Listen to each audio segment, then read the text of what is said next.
At the big family Christmas dinner, my older sister stood up on a chair and yelled at the top of her lungs that she was pregnant with my husband's baby. Then she threw the positive test strip right onto the mashed potatoes before my mom started screaming, and my dad reached for the phone to call the police. I'd been married to James for 3 years when I first noticed Victoria, my older sister, acting weird around him. This was back in the fall, like September or October maybe. We'd go to family gatherings and she'd just be all over him, you know? Laughing way too loud at his dumb jokes that honestly weren't even that funny. She'd touch his arm when they talked, lean in real close like she couldn't hear him from a normal distance, and she always positioned herself right next to him at dinner. At first, I just brushed it off. Victoria had gone through this messy breakup with her boyfriend of like 5 years back in September, so I figured she was just being overly friendly, trying to feel normal again or whatever. I actually felt bad for her, which is insane when I think about it now. Then in early November, I found this receipt in James's jacket pocket. I wasn't snooping or anything. I was literally just checking his pockets before doing laundry like a normal person does. It was from this Italian restaurant across town, the fancy one with the white tablecloths. We'd never been there together. The date on it was a Tuesday night, and I remembered that Tuesday specifically because James told me he was working late on some big project deadline. When I asked him about it, he got this look on his face. You know that look? Where someone's lying but trying really hard to seem casual? He said he grabbed lunch there with a coworker and must have forgotten to mention it. Except the timestamp said 8:47 p.m., which is a weird time for lunch, and his voice went up when he explained, like he does when he's nervous. He wouldn't even look me in the eye. I wanted to believe him so badly that I convinced myself I was being paranoid. Then Victoria started calling me all the time, like multiple times a week, which she never did before. And every single conversation somehow turned into questions about James's schedule. What time does he get home from work? Do you guys have plans Friday night? Is he traveling for work this month? She'd frame it like she was trying to coordinate family stuff, but it felt off, really off. And then she started showing up at our apartment unannounced. Always when she somehow knew James would be home alone. I'd get home from work and he'd casually mention, "Oh yeah, Victoria stopped by earlier," like it was totally normal. In mid-November, James changed his phone password.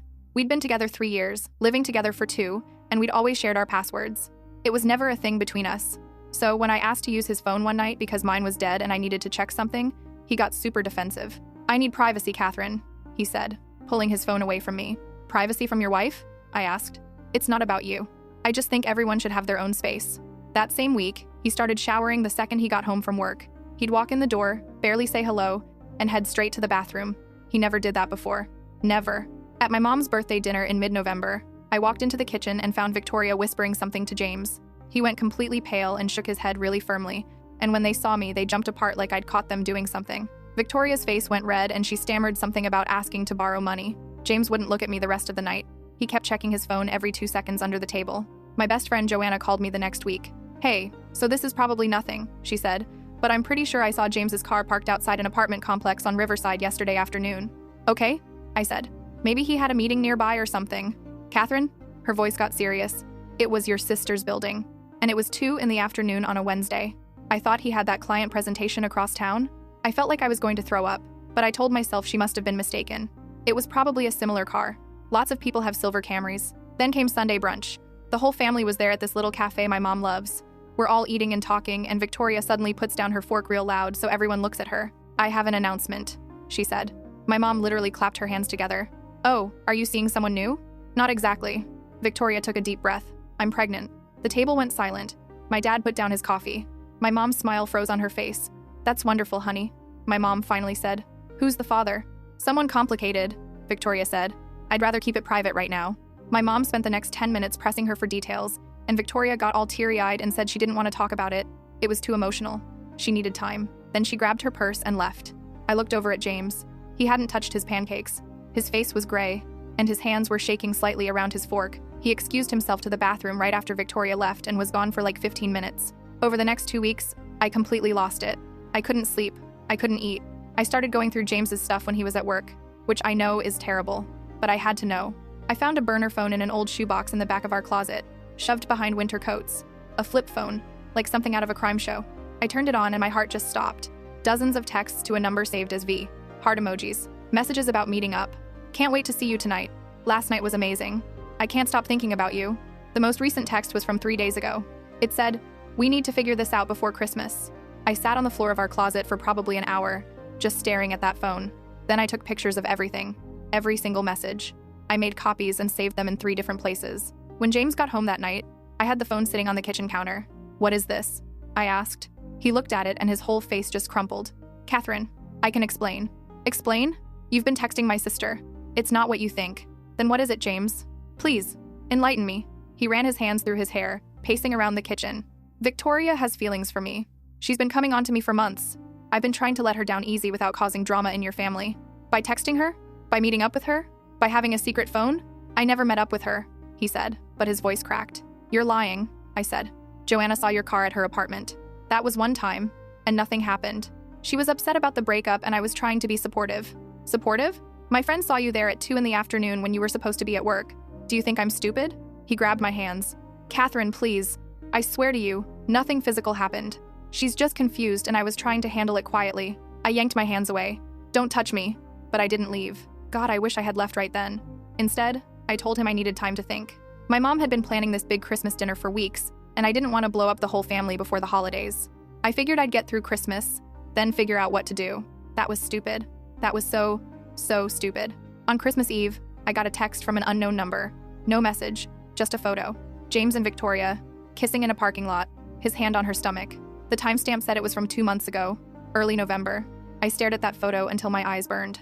I didn't sleep at all that night. James was passed out next to me, snoring, completely oblivious. I spent the whole night planning, thinking, deciding. Christmas morning, we drove to my parents' house. James kept trying to make conversation, and I just gave one-word answers. When we pulled up, Victoria's car was already there. We walked in with our gifts and fake smiles plastered on. My mom was in full hostess mode, wearing a Christmas apron and blasting Mariah Carey. The whole house smelled like ham and pine trees. Victoria was in the kitchen helping with the appetizers. When James walked in, her whole face just lit up. She practically ran over to hug him while I stood in the doorway watching. I felt my hands curl into fists. James, Merry Christmas, she said, wrapping her arms around him. He hugged her back, but real stiff and awkward. Merry Christmas, Victoria. She was wearing this loose red sweater that showed off a small bump. My mom kept touching her stomach and asking how she was feeling. Victoria ate up the attention. During appetizers, I watched them. Every single interaction. Victoria kept looking at James across the room. Every time she touched her stomach, she'd glance at him like she was trying to send him a message. James looked like he was going to be sick. He was sweating, even though my dad always keeps the house freezing. My dad tried talking to him about work, and James could barely string a sentence together. Yeah, the project is going fine. Good. It's going good. You feeling all right, son? My dad asked. You look pale. Just a little tired, James said. Dinner got served around 6. My mom had gone all out turkey and ham and like 7 different side dishes. Everyone gathered around the big dining room table that we only use for holidays. My mom extended it with the extra leaf to fit everyone. The whole family was there. My aunt and uncle, my cousins, my grandmother who flew in from Florida. I sat between James and my cousin Tyler. Victoria sat directly across from us. Of course. The meal started normal enough. Passing dishes, complimenting my mom's cooking, small talk about everyone's year. I couldn't eat.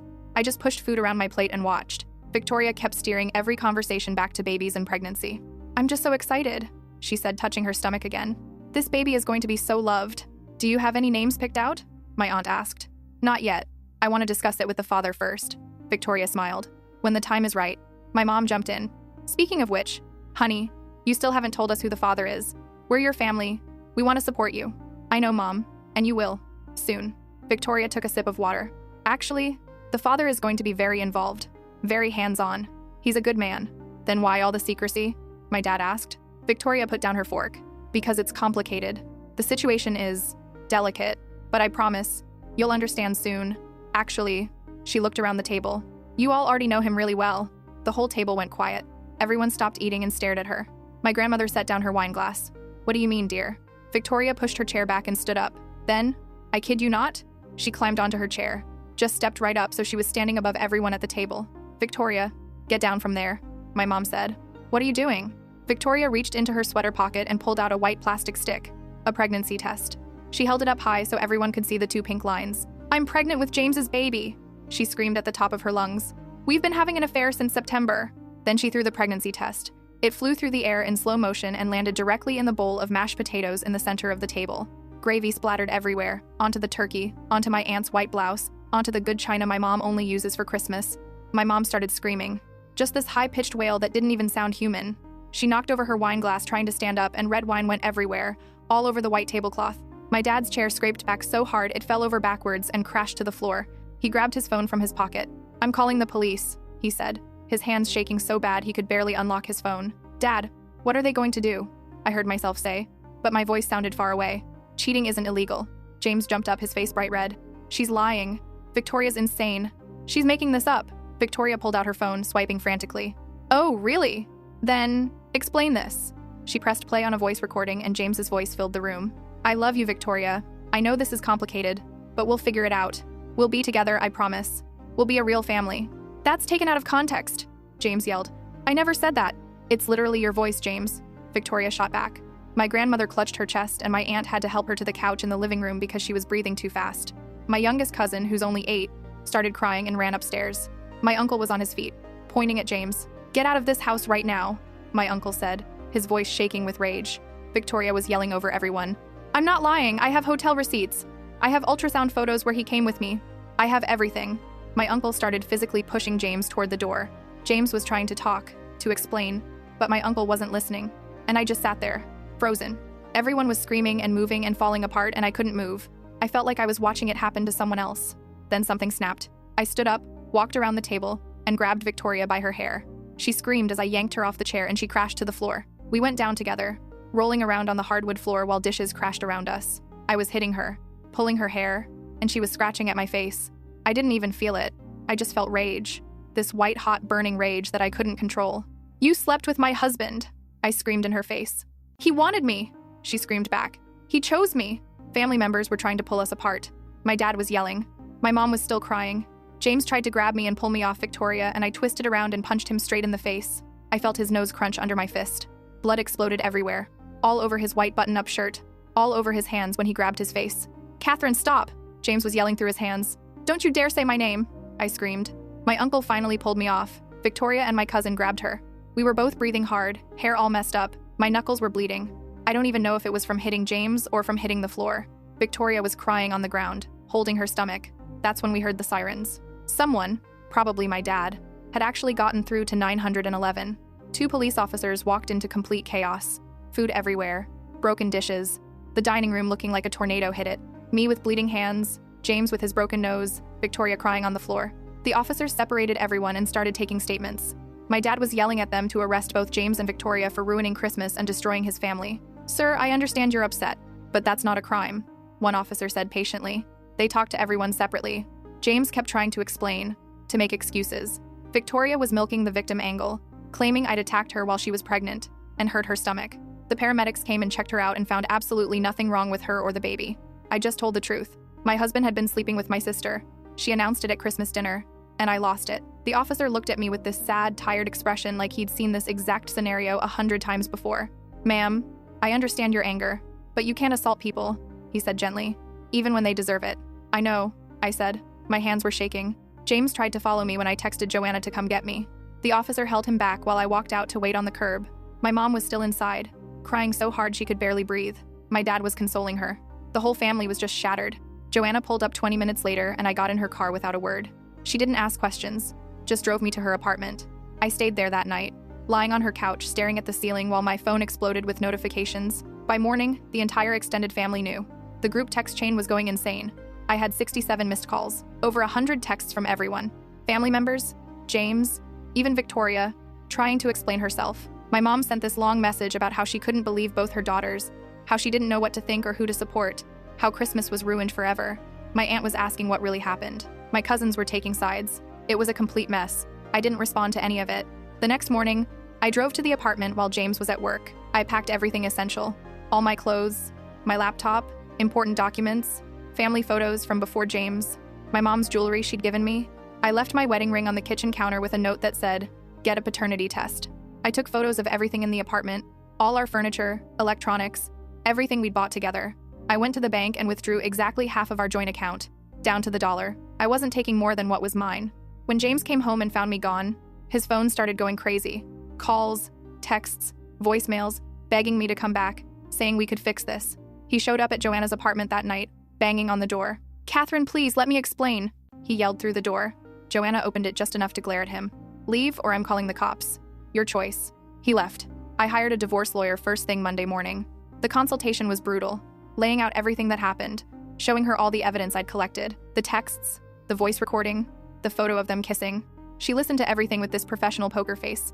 "You have a very strong case," she said, "especially in a fault-based divorce state. But I need to ask, have you been tested for STDs?" I felt sick. I hadn't even thought about that. She gave me a referral and I went that same day. Sitting in the clinic waiting for results was one of the longest hours of my life. The lawyer filed papers by the end of the week. It was really happening. My 3-year marriage was ending. James tried to contest it. His lawyer sent this whole argument about how we should try counseling, how all marriages have rough patches, how we made vows. My lawyer sent back copies of all the evidence and basically said, try again. His lawyer called him the next day and told him to accept my terms because he had absolutely no defense. The STD tests came back clean, thank God. But the stress of everything was destroying me physically. I lost 12 pounds in 2 weeks because I couldn't eat. I couldn't sleep. I'd lie awake all night replaying everything, wondering when it started, how I missed it, what I did wrong. My job performance tanked. I was missing deadlines, spacing out in meetings, showing up late. My boss called me into her office looking concerned. Catherine, what's going on? This isn't like you. I broke down and told her everything. She was actually really kind about it. Gave me 2 weeks paid leave to sort my life out. I don't know what I would have done without that breathing room. During my time off, I found out through a mutual friend that James got fired from his job. Apparently, he'd been using company time and resources for the affair, booking hotel rooms on his corporate card. HR found out when a coworker reported suspicious charges. His boss fired him immediately. So now he was dealing with a divorce and unemployment. Good. When Victoria was 20 weeks along, she scheduled a paternity test. James initially refused to go. His lawyer had to tell him he needed to know either way for legal and financial reasons. Victoria demanded he come to the appointment with her. I found out about it through my mom, who was trying desperately to stay neutral in all this. I wasn't invited, obviously, but I showed up anyway. The clinic waiting room went dead silent when I walked in. James and Victoria were sitting together, not talking, both looking miserable. When Victoria saw me, her eyes went huge and she tried to leave. I stepped in front of the door. Stay. I want to hear the results too. You have no right to be here, Victoria said. I'm still legally his wife until the divorce is final, I said. So yeah, I actually do. The clinic staff looked uncomfortable but didn't kick me out. We all sat there in this horrible, tense silence, waiting. When they called Victoria back for the appointment, James and I both stood up. Only the potential father can come back, the nurse said. So I sat there alone, seething, counting the minutes. They came back out 15 minutes later. The doctor had the results. Mr. Williams, you are the father. 99.9% certainty. Victoria looked relieved and tried to grab James's hand. He pulled away like she'd burned him, looking like he might throw up. I laughed. I actually laughed right in their faces. You two deserve each other, I said. Have a nice life. I walked out feeling this weird satisfaction. They destroyed everything for a relationship neither of them even wanted. James looked trapped, Victoria looked desperate, and I was free. My mom tried to organize a family meeting after that, to discuss the baby, to try to repair things. She called me crying, begging me to come, saying we needed to work this out as a family. Mom, Victoria made her choice. Now you need to make yours. I can't choose between my daughters, she sobbed. You don't have to. I'm choosing for you. I'm done. I hung up and didn't answer when she called back. The divorce finalized 8 weeks after I filed. Because of all the evidence and James not contesting anything, it went through fast. I got the apartment, my car, 60% of our shared assets due to the infidelity clause in our state, and James had to pay me spousal support for 2 years. Victoria was 5 months pregnant by then. She'd moved in with James into this tiny rental house across town. I heard through family gossip that it was going terribly. They fought constantly, but they were stuck together now. A few weeks after the divorce was final, my dad called me. I wanted you to know. I cut Victoria off, he said. Financially, I mean. And I removed her from the will. Dad, you didn't have to do that. Yes, I did. What she did is unforgivable.